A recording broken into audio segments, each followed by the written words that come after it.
وأن احكم بينهم بما أنزل الله ولا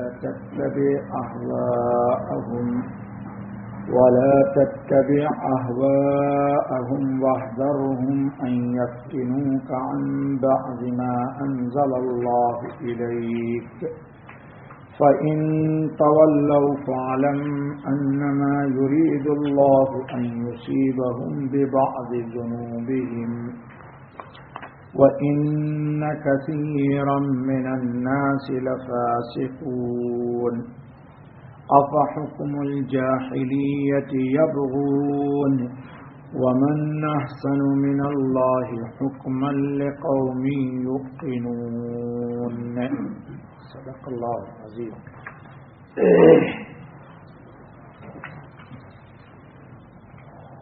پیچھے کی آیت میں اللہ پاک نے دنیا میں سب کو ایک ہی جیسا نہیں بنایا. اس کی حکمت بتائی تھی اور اس کا حاصل یہ تھا کہ اللہ تعالیٰ اگر جبرن سب پر اسلام کو تھوپ دیتے تو کافر کا پتہ کیسے لگتا. سبھی لوگ اگر بالجبر عبادت کرتے اللہ کی جیسے ملائکۃ اللہ کرتے ہیں تو پھر کیسے پتہ لگتا کہ ان میں اللہ کا ماننے والا کون ہے اور نافرمان کون ہے. اس لیے حکمت الہی نے سب کو ایک جیسا نہیں پیدا کر کے انسان کو اختیار دے دیا اور فاستبقوا الخیرات کہہ کے جنت کی طرف رواں دواں کر دیا کہ جو انسان خیرات پر عمل کرے گا اللہ کی طرف سے وہ نیکیوں کو پائے گا. آج کے درس کا حاصل یہ ہے کہ دنیا میں اختلافات خواہ کسی کے ساتھ کتنا ہی سنگین ہے لیکن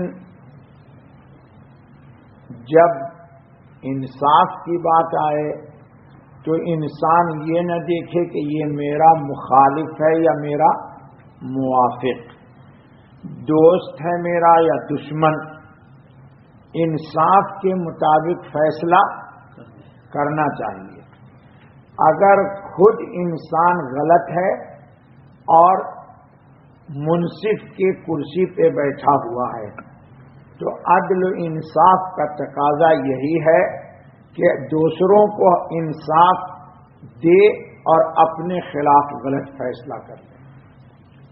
اس کا نام ہے ایمان. اس کا نام ہے ایمان. اور انسان نے اگر اپنے منصب کی وجہ سے، اپنے تعلقات کی وجہ سے، اپنے قریب کی وجہ سے اگر اللہ کے حکم کی نافرمانی کرتا ہے تو اس کا مطلب یہ کہ انصاف کا ترازو وہ برابر نہیں تول رہا ہے.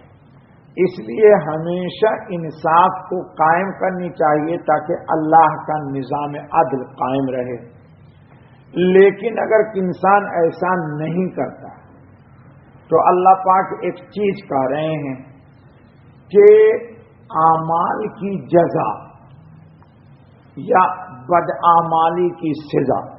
اس بات کو یاد رکھ لیجئے گا تو بڑی راحت ہوگی.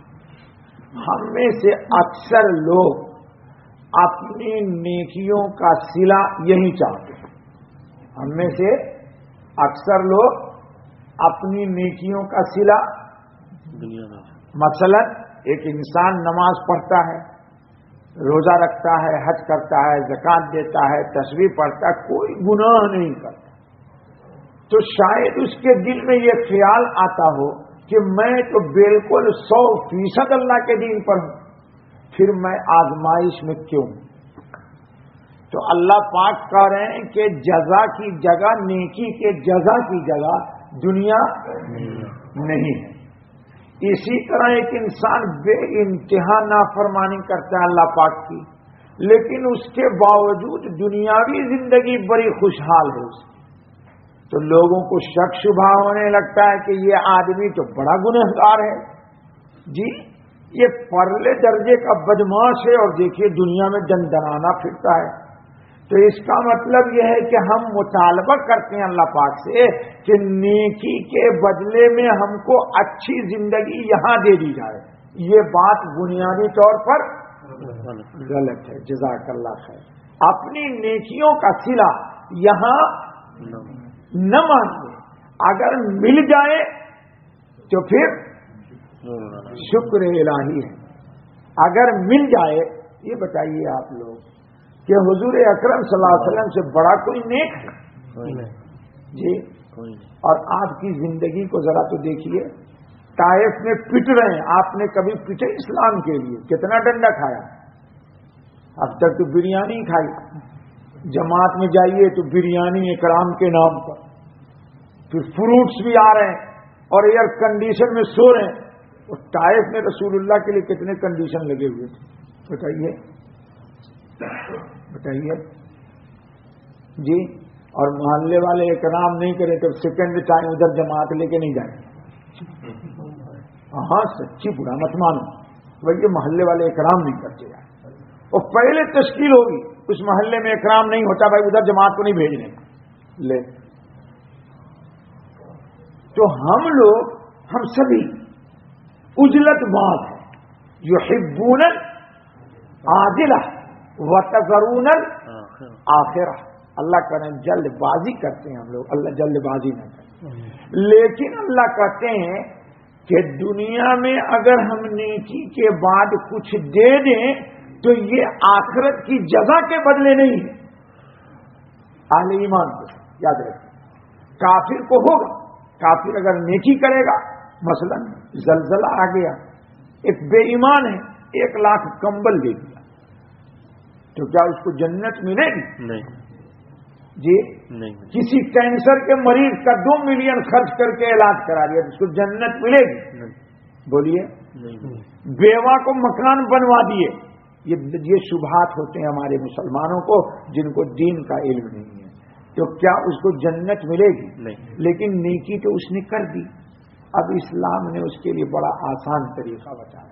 کہا اللہ پاک کسی کے احسان کو ضائع نہیں. جتنی اس نے نیکی دنیا میں پن کر دیا، ہندوستان کی زبان میں پن یعنی نیکی، خیرات، بھلائی کر دی، اس کے بھلائی کے بدلے میں مزید دنیا ہی کی نعمت اس کو دے دی جائے گی، کیونکہ آخرت اس کے لیے نہیں ہے. اور کبھی کبھی اللہ پاک دنیا اصل سزا کی جگہ کہاں ہے؟ اسی طرح اصل جزا کی جگہ کہاں ہے؟ آخرت. الحمدللہ. لیکن کبھی کبھی اللہ پاک مجرم کو یہاں بھی سزا دے دیتے ہیں. کبھی کبھی مجرم کو اللہ پاک اسی کو کہہ رہے ہیں کہ فَإِن تَوَلَّوْا، اگر وہ ہمارے حکم کو نہیں مانتے، حکم عدولی کرتے ہیں، نافرمانی کرتے ہیں، تو فَعْلَمْ، تو جان جاؤ، انما یرید اللہ ان یصیبہم ببعض ذنوبہم، ان کے گناہ کی تھوڑی سی سزا اور جزا یہاں بھی ان کو مل جائے گی، لیکن اصل جزا کی جگہ آخرت ہے، دنیا نہیں ہے. اس لیے ہم اپنے نیکی کی جزا دنیا میں اچھی زندگی کے ذریعے اللہ سے سوال کرنا ہے کہ اللہ ہمیں عافیت کی زندگی عطا فرمائے. لیکن نیکی کے بدلے میں بھول سے نہ مانگیے گا، یہ دھوکہ نہ کھائیے گا. نیکی کر کے نیکی کی جزا دنیا میں کبھی بھی اللہ سے نہ مانگیے. نیکی 2 ہی کام کے لیے کیجیے. نیکی کون سا؟ آپ مت بتائیے، میں بتا دیتا ہوں، جلدی مت کیجیے. اے اللہ، تو ہی میرا مقصود ہے اور تیری ہی رضا چاہیے، دوسری تیسری کوئی چیز مجھے نہیں چاہیے. آپ کو چاہیے تو آپ مانگیں. عبادت کے بدلے میں اللہ سے کیا چاہیے؟ عبادت کیوں کرتے ہیں؟ کہ اللہ کی رضا مل جائے، اللہ کی رضا مل جائے، اللہ خوش ہو جائے.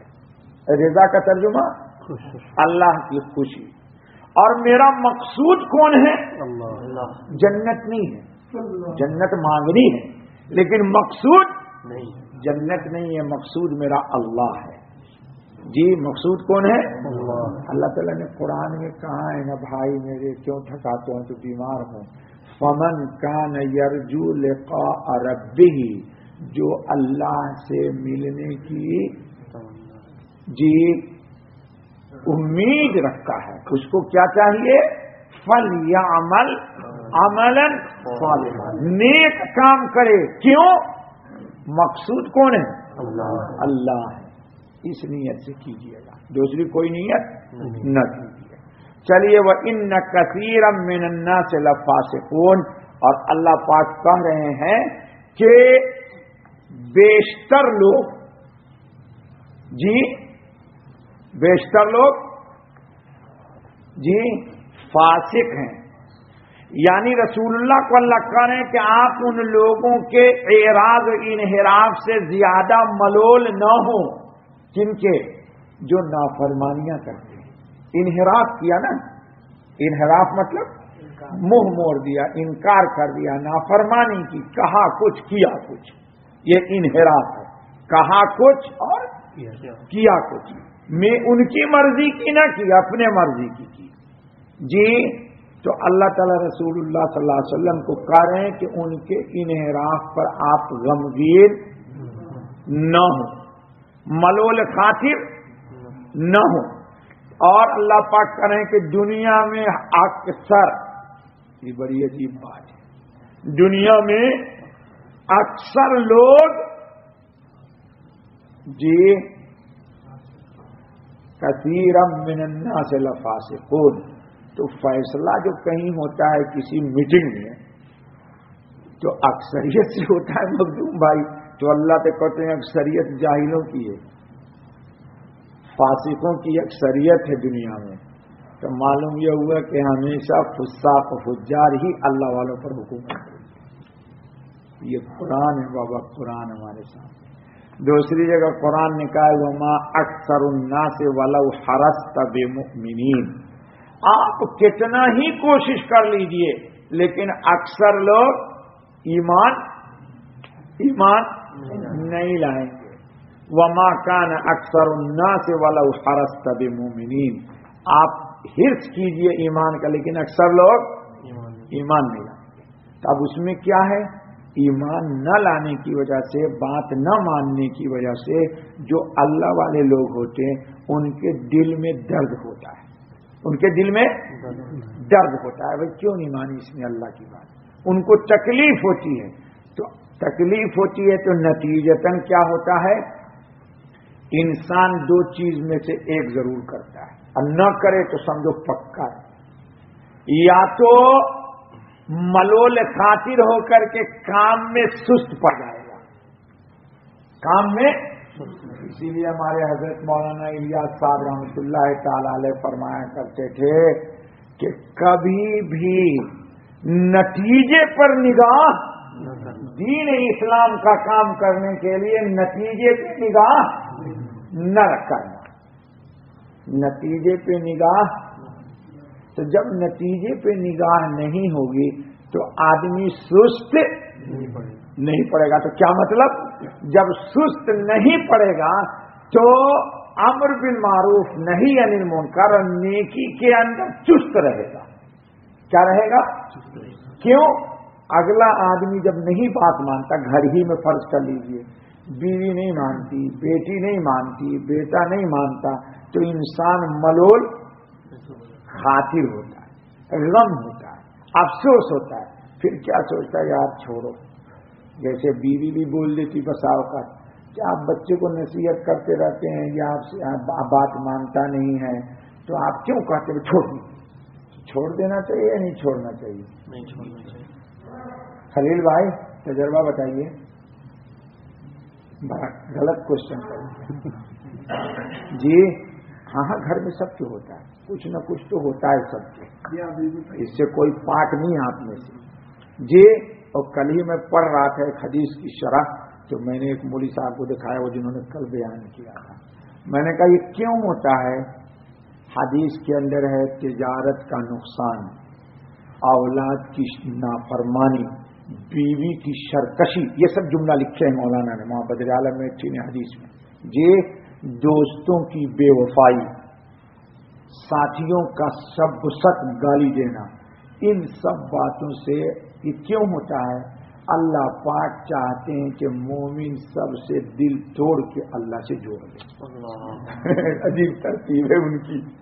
کیوں؟ یہ اب تک دوستوں سے دوستاں سے محبت کرتا تھا اور لوگاں کے چکر میں زیور خریدا کرتا تھا نا، لوگاں کے چکر میں جی یہ موبائل لوگاں مانگ رہی تو لے گئے، اب وہی لوگاں موبائل سے ان کے بجائے کسی اور سے کہہ رہی ہے آئی لو یو، لے اب لے گئے تھے لوگاں کے لیے تو یہ، اب اسی سے کر دیا اس نے فائل۔ تو سرکشی بیوی کی، بیٹا کی حدیث سے مولانا نے لکھا یہ سب کیوں ترتیب کی جاتی ہے؟ کیونکہ اللہ چاہتے ہیں، اللہ قادر ہے کہ جبرن اپنے بندے کو اپنے پاس لے آئے، لیکن نہیں، اگر جبرن لے کر کے آئیں گے تو وہ بات نہیں ہوگی جو آج کے درس میں آ گئی۔ تو اللہ چاہتے ہیں کہ سب سے اس کو ستواؤ سمجھے، سب ستائیں گے اس کو، لوگاں ستائے گی، دوستاں ستائیں گے، عزیزاں ستائیں گے، احباب ستائیں گے، سب ستائیں گے، تو سب سے اس کا دل ٹوٹے گا، اور ٹوٹنے کے بعد یہ اللہ کی طرف رجوع ہوگا، بس اللہ اسی کو قبول کر لیں گے کہ میری طرف تو آ گیا، باقی سب کو چھوڑ دیا۔ یہی مطلوب ہے اللہ، یہی اللہ چاہتے ہیں۔ اللہ بن جب چھڑا کے لا سکتے کہ سب کی محبت ہو، اب پکڑ کے لے آؤ۔ اللہ کہتے ہیں نا ہاتھ میں لاؤں گا تو بندہ تو ٹوٹ جائے گا پھر مجھ سے کہ تو سب کی محبت میں آیا، وہ سب سے دل ٹوٹ گیا تو اللہ نے کہا سب سے ٹوٹا نا تو تو میرے پاس آ گیا نا، بس چل آ گیا تو آ گیا لے۔ اللہ کہتے ہیں کہ دیکھو اکثر لوگوں کی طرف اللہ تعالیٰ رسول اللہ کو کہہ رہے کہ سب لوگوں کی طرف متوجہ نافرمانوں کو چھوڑ دیجئے، آپ فرما برداری کرتے رہیے، بقیے کسی سے کیا لینا کیا دینا، جی دعوت کا کام کرتے رہیے، دین پہنچاتے رہیے، اپنے بچوں کو نصیحت کرتے رہیے، یہ نہیں کہ چھوڑ دینا۔ اگر وائف بولتی ہے کسی کی کہ آپ تو ہر وقت بابو کے پیچھے لگے رہتے ہیں، وہ رونگ ہے بلال بھائی، وہ رونگ ہے۔ جو بولتی بھی بیوی بولتی ہے کھانوں کے لیے بچہ نماز نہیں پڑھتا، جوان ہو گیا، آپ سے منہ لگا لیتا ہے، اب کیوں اس کو کہتے ہیں بار بار؟ تو حضور صلی اللہ علیہ وسلم کو تو کافی کہتے تھے، اب میرے پاس آتے کیوں ہیں؟ تو اللہ کہتے تھے ٹھیک ہے مت جائیے آواز سے، لیکن اللہ نے کہا کہ مت جائیے، کہا جائیے من نہ جائیے، کیا کہا پھر جائیے لے۔ تو جب کافر نہیں ماننے کہے اللہ جائیے، تو بیٹا نہ مانے تو باپ نصیحت کرنا چھوڑ دے، بیٹی نہ مانے تو نصیحت کرنا چھوڑ دے، اس کا ایک فائدہ ہوگا۔ اگر آپ چھوڑ دیں گے تو قرآن آپ سے چھوٹ جائے گا۔ قرآن نے کہا کہ وَأْمُرْ أَهْلَكَ بِالصَّلَاةِ وَاصْطَبِرْ عَلَيْهَا، اللہ کا حکم کرتے رہیے، نماز کا مسلسل کہتے رہیے، نہیں پڑھے گا وہ جانے، لیکن آپ مسلسل کہتے رہیے گا تو آپ اللہ کے نزدیک بری الذمہ ہو جائے گا۔ کیا ہو جائیے گا؟ ہاں، کہنا چھوڑ دیا تو پھر پھنس جائیے، تو پھنسیے نہیں پھنسائیے نہیں، پھنسیے نہیں اور پھنسائیے بھی نہیں، نکل جائیے اور نکل جائیے اور نکال دیجیے۔ اللہ ہم کو بھی نکال دے، ہمارے بچوں کو بھی اللہ سنبھال دے، اللہ پوری امت کو سنبھال دے۔ بس بابا بس میرے گلا خراب۔ سبحان اللہ وبحمدہ، سبحان اللہ العظیم، سبحانک اللہم وبحمدک، اشہد ان لا الہ الا انت، استغفرک واتوب الیک۔ یا اللہ معاف کر دیجیے، آمین، درگزر کر دیجیے، آمین، فضل کا، کرم کا، عافیت کا، راحت کا معاملہ فرما، آمین۔ اے اللہ ایک نیک بنا دیجیے، آمین۔ اے اللہ صحت اور عافیت دے دیجیے، آمین۔ دنیا آخرت کی عزت اور راحت دے دیجیے، آمین۔ مجھے اور میری اولاد کو، ہم سب کی اولاد کو نیک صالح بنا دیجیے، آمین۔ اے اللہ بڑی آرزو ہے، بڑی تمنا ہے کہ ہم بھی نیک کے امام بن جائیں، آمین۔ بچے سب بھی نیک بن جائیں، آمین۔ اے اللہ معاذ اپنے فضل سے ہمارے درس کا ثواب ہمارے نبی محمد صلی اللہ علیہ وسلم کی جناب میں بطور تحفے کے پیش کر اے اللہ ہمارے لیے اس کو سعادت کا ذریعہ بنائے اے اللہ اخلاص کی دولت نصیب فرما خاتمہ ایمان پر کر اللہ ہماری دعا قبول فرما سبحان ربک رب العزت عما یصفون وسلام علی المرسلین والحمد للہ رب العالمین. ہاں بابا دیکھو بولا ہی نہیں یہ بیٹھا کہاں ہے یار عجیب آدمی کو مت کھول دیے بند کر دیے بھائی دعا کر دیے ان کے کوئی دوست کی عزیز ہے اس کا گردہ فیل ہو گیا پتہ نہیں کہاں اللہ تعالیٰ اس کو صحت اور عافیت عطا فرمائے اور بھی پتہ نہیں کس نے فون کیا اس کے کسی عزیز کا انتقال ہو گیا اللہ ان کی مغفرت فرمائے اے اللہ ہم سب کو جب تک تو زندہ رکھ کرونک بیماریوں سے بچا دے حضور صلی اللہ علیہ وسلم نے بھی پناہ مانگی ہے اللہم انی اعوذ بک من سیء الاسقام اے اللہ ہر ایسے بیماری سے ہم پناہ چاہتے ہیں جو ہماری ہلاکت و تباہی اور بربادی کا ذریعہ ہے اے اللہ ہم سب کو صحت دے دے اے اللہ اس بچی کو بھی صحت دے دے اے اللہ محض اپنے فضل سے ہماری دعا قبول فرما سبحان ربک رب العزت عما یصفون وسلام